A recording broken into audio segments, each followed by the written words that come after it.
Istanbul में आज रूस और यूक्रेन के बीच शांति वार्ता होनी है, लेकिन इस शांति वार्ता पर ग्रहण लगा हुआ है क्योंकि वार्ता से ठीक पहले रूस और यूक्रेन के बीच में जंग और तेज हो गई है और अब पूरी दुनिया की नजर तुर्की में होने वाले इस वार्ता पर टिकी हुई है। यह वार्ता न केवल रूस यूक्रेन के हित के लिए है बल्कि विश्व शांति के लिए भी जरूरी है। क्या यह वार्ता होगी और होगी तो वार्ता का नतीजा क्या निकलेगा, इस पर एक रिपोर्ट दिखाते हैं।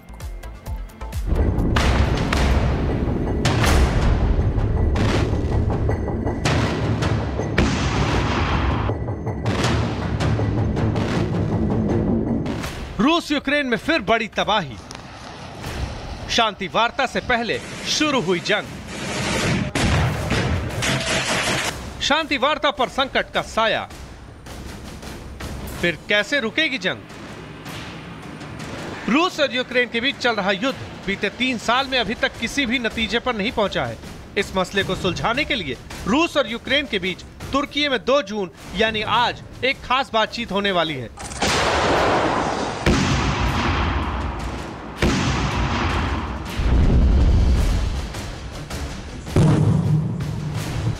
लेकिन उससे ठीक एक दिन पहले रूस यूक्रेन के बीच फिर से जंग शुरू हो गई है। दोनों देश एक दूसरे पर जमकर ड्रोन और मिसाइलें बरसा रहे हैं। अचानक हुए इस बड़े हमले ने युद्ध की स्थिति को और भयावह बना दिया है और पूरी दुनिया की चिंता बढ़ा दी है। ऐसे में बड़ा सवाल यही है कि क्या रूस और यूक्रेन शांति वार्ता के लिए तैयार होंगे? और अगर वार्ता के लिए तैयार होंगे तो क्या ये वार्ता सफल होगी? क्योंकि ताजा हमलों के बाद दोनों देशों के बीच बात करने को कुछ नहीं रह गया है। हालांकि उम्मीद पर दुनिया कायम है, तो पूरी दुनिया की निगाहें इस्तांबुल पर टिकी हुई हैं, जहां रूस और यूक्रेन के बीच बातचीत होनी है। हालांकि वास्तविक समाधान की संभावना पर अभी भी संदेह बना हुआ है। रूस का डेलीगेशन इस्तांबुल पहुंच गया है। ज़ेलेंस्की ने भी साफ कर दिया है कि यूक्रेन शांति वार्ता में हिस्सा लेगा। वार्ता से पहले रूसी विदेश मंत्री सर्गेई लावरोव ने कहा है कि राष्ट्रपति के सहयोगी व्लादिमीर मेंस्की के नेतृत्व में रूसी प्रतिनिधिमंडल 2 जून को इस्तांबुल में संकट के मूल कारणों पर काबू पाने के लिए यूक्रेन को मॉस्को का ज्ञापन सौंपने के लिए तैयार है। जैसा कि हमने सहमति व्यक्त की थी, रूसी पक्ष ने तुरंत एक प्रासंगिक ज्ञापन तैयार किया जिसमें इस बात का पूरा विवरण दिया गया कि संकट के पीछे के कारणों को कैसे दूर किया जा सकता है। व्लादिमीर मेंस्की के नेतृत्व में हमारा प्रतिनिधिमंडल यूक्रेनी प्रतिनिधिमंडल को यह ज्ञापन प्रस्तुत करने और अगले सोमवार 2 जून को इस्तांबुल में होने वाली सीधी वार्ता के दूसरे दौर के दौरान आवश्यक स्पष्टीकरण देने के लिए तैयार है। वहीं यूक्रेनी राष्ट्रपति ज़ेलेंस्की ने वार्ता से पहले कहा है कि हम अपनी स्वतंत्रता, अपने राज्य और अपने लोगों की रक्षा के लिए सब कुछ कर रहे हैं। ये शांति वार्ता तुर्की की मध्यस्थता में हो रही है। इससे पहले अमेरिकी राष्ट्रपति ट्रंप की रूस और यूक्रेन के बीच सहमति बनाने की कोशिशें नाकाम साबित हुई हैं। ऐसे में सबसे ताकतवर मुस्लिम देश तुर्की की बात रूस और यूक्रेन कितना मानेंगे, ये बड़ा सवाल है। आपको बता दें कि रूस और यूक्रेन के बीच शांति वार्ता का पहला दौर 2 घंटे से भी कम समय तक चल पाया था। इस दौरान रूसी वार्ताकारों ने दोनों पक्षों के 1000 युद्धबंदियों के आदान प्रदान के फैसले पर मुहर लगाई और युद्ध विराम की संभावना तलाशने की अपनी मांगों का ज्ञापन तैयार करने पर सहमति जताई थी। लेकिन दूसरी वार्ता से ठीक पहले दोनों देशों के बीच दोबारा जंग शुरू हुई है। जंग ने वार्ता की तमाम उम्मीदों पर पानी फेर दिया है। Bureau report, Republic Bharat.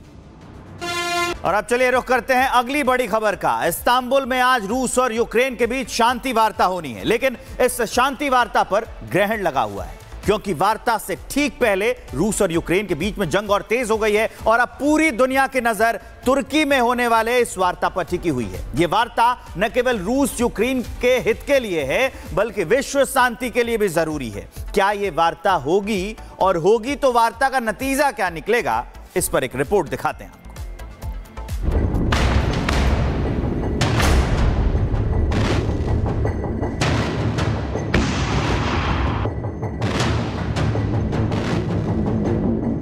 रूस यूक्रेन में फिर बड़ी तबाही।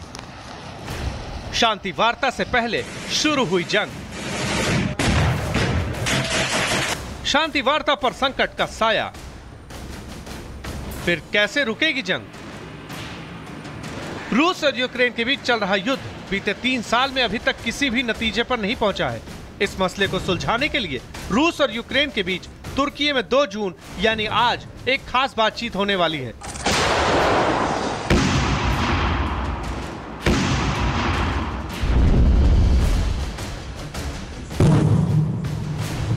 लेकिन उससे ठीक एक दिन पहले रूस यूक्रेन के बीच फिर से जंग शुरू हो गई है। दोनों देश एक दूसरे पर जमकर ड्रोन और मिसाइलें बरसा रहे हैं। अचानक हुए इस बड़े हमले ने युद्ध की स्थिति को और भयावह बना दिया है और पूरी दुनिया की चिंता बढ़ा दी है। ऐसे में बड़ा सवाल यही है कि क्या रूस और यूक्रेन शांति वार्ता के लिए तैयार होंगे,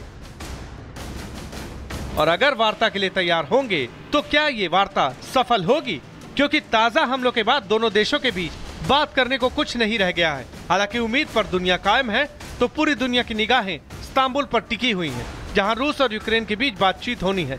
हालांकि वास्तविक समाधान की संभावना पर अभी भी संदेह बना हुआ है। रूस का डेलीगेशन इस्तांबुल पहुंच गया है। ज़ेलेंस्की ने भी साफ कर दिया है कि यूक्रेन शांति वार्ता में हिस्सा लेगा। वार्ता से पहले रूसी विदेश मंत्री सर्गेई लावरोव ने कहा है कि राष्ट्रपति के सहयोगी व्लादिमीर मेंस्की के नेतृत्व में रूसी प्रतिनिधिमंडल 2 जून को इस्तांबुल में संकट के मूल कारणों पर काबू पाने के लिए यूक्रेन को मॉस्को का ज्ञापन सौंपने के लिए तैयार है। जैसा कि हमने सहमति व्यक्त की थी, रूसी पक्ष ने तुरंत एक प्रासंगिक ज्ञापन तैयार किया, जिसमें इस बात का पूरा विवरण दिया गया कि संकट के पीछे के कारणों को कैसे दूर किया जा सकता है। व्लादिमीर मेंस्की के नेतृत्व में हमारा प्रतिनिधिमंडल यूक्रेनी प्रतिनिधिमंडल को यह ज्ञापन प्रस्तुत करने और अगले सोमवार 2 जून को इस्तांबुल में होने वाली सीधी वार्ता के दूसरे दौर के दौरान आवश्यक स्पष्टीकरण देने के लिए तैयार है। वहीं यूक्रेनी राष्ट्रपति ज़ेलेंस्की ने वार्ता से पहले कहा है कि हम अपनी स्वतंत्रता, अपने राज्य और अपने लोगों की रक्षा के लिए सब कुछ कर रहे हैं। ये शांति वार्ता तुर्की की मध्यस्थता में हो रही है। इससे पहले अमेरिकी राष्ट्रपति ट्रंप की रूस और यूक्रेन के बीच सहमति बनाने की कोशिशें नाकाम साबित हुई हैं। ऐसे में सबसे ताकतवर मुस्लिम देश तुर्की की बात रूस और यूक्रेन कितना मानेंगे, ये बड़ा सवाल है। आपको बता दें कि रूस और यूक्रेन के बीच शांति वार्ता का पहला दौर 2 घंटे से भी कम समय तक चल पाया था।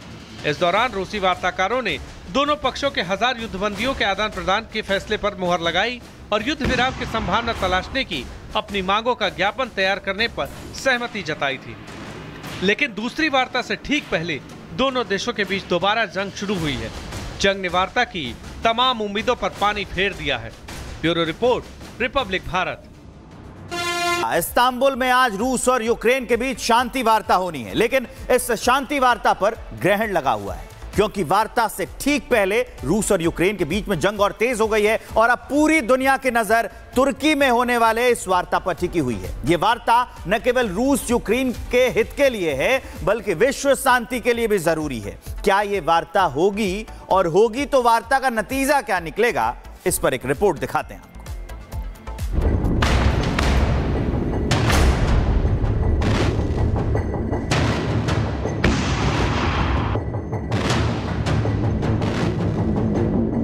रूस यूक्रेन में फिर बड़ी तबाही।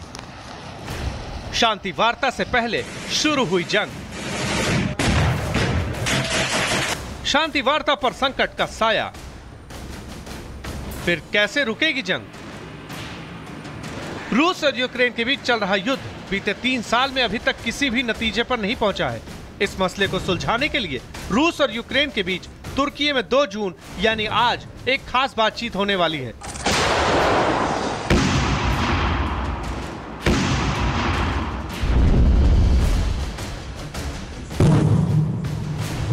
लेकिन उससे ठीक एक दिन पहले रूस यूक्रेन के बीच फिर से जंग शुरू हो गई है। दोनों देश एक दूसरे पर जमकर ड्रोन और मिसाइलें बरसा रहे हैं। अचानक हुए इस बड़े हमले ने युद्ध की स्थिति को और भयावह बना दिया है और पूरी दुनिया की चिंता बढ़ा दी है। ऐसे में बड़ा सवाल यही है कि क्या रूस और यूक्रेन शांति वार्ता के लिए तैयार होंगे, और अगर वार्ता के लिए तैयार होंगे तो क्या ये वार्ता सफल होगी, क्योंकि ताजा हमलों के बाद दोनों देशों के बीच बात करने को कुछ नहीं रह गया है। हालांकि उम्मीद पर दुनिया कायम है, तो पूरी दुनिया की निगाहें इस्तांबुल पर टिकी हुई हैं, जहां रूस और यूक्रेन के बीच बातचीत होनी है। हालांकि वास्तविक समाधान की संभावना पर अभी भी संदेह बना हुआ है। रूस का डेलीगेशन इस्तांबुल पहुंच गया है। ज़ेलेंस्की ने भी साफ कर दिया है कि यूक्रेन शांति वार्ता में हिस्सा लेगा। वार्ता से पहले रूसी विदेश मंत्री सर्गेई लावरोव ने कहा है कि राष्ट्रपति के सहयोगी व्लादिमीर मेंस्की के नेतृत्व में रूसी प्रतिनिधिमंडल 2 जून को इस्तांबुल में संकट के मूल कारणों पर काबू पाने के लिए यूक्रेन को मॉस्को का ज्ञापन सौंपने के लिए तैयार है। जैसा कि हमने सहमति व्यक्त की थी, रूसी पक्ष ने तुरंत एक प्रासंगिक ज्ञापन तैयार किया, जिसमें इस बात का पूरा विवरण दिया गया कि संकट के पीछे के कारणों को कैसे दूर किया जा सकता है। व्लादिमीर मेंस्की के नेतृत्व में हमारा प्रतिनिधिमंडल यूक्रेनी प्रतिनिधिमंडल को यह ज्ञापन प्रस्तुत करने और अगले सोमवार 2 जून को इस्तांबुल में होने वाली सीधी वार्ता के दूसरे दौर के दौरान आवश्यक स्पष्टीकरण देने के लिए तैयार है। वहीं यूक्रेनी राष्ट्रपति ज़ेलेंस्की ने वार्ता से पहले कहा है कि हम अपनी स्वतंत्रता, अपने राज्य और अपने लोगों की रक्षा के लिए सब कुछ कर रहे हैं। ये शांति वार्ता तुर्की की मध्यस्थता में हो रही है। इससे पहले अमेरिकी राष्ट्रपति ट्रंप की रूस और यूक्रेन के बीच सहमति बनाने की कोशिशें नाकाम साबित हुई हैं। ऐसे में सबसे ताकतवर मुस्लिम देश तुर्की की बात रूस और यूक्रेन कितना मानेंगे, ये बड़ा सवाल है। आपको बता दें कि रूस और यूक्रेन के बीच शांति वार्ता का पहला दौर 2 घंटे से भी कम समय तक चल पाया था। इस दौरान रूसी वार्ताकारों ने दोनों पक्षों के 1000 युद्धबंदियों के आदान प्रदान के फैसले पर मुहर लगाई और युद्ध विराम की संभावना तलाशने की अपनी मांगों का ज्ञापन तैयार करने पर सहमति जताई थी। लेकिन दूसरी वार्ता से ठीक पहले दोनों देशों के बीच दोबारा जंग शुरू हुई है। जंग ने वार्ता की तमाम उम्मीदों पर पानी फेर दिया है। Bureau report, Republic Bharat.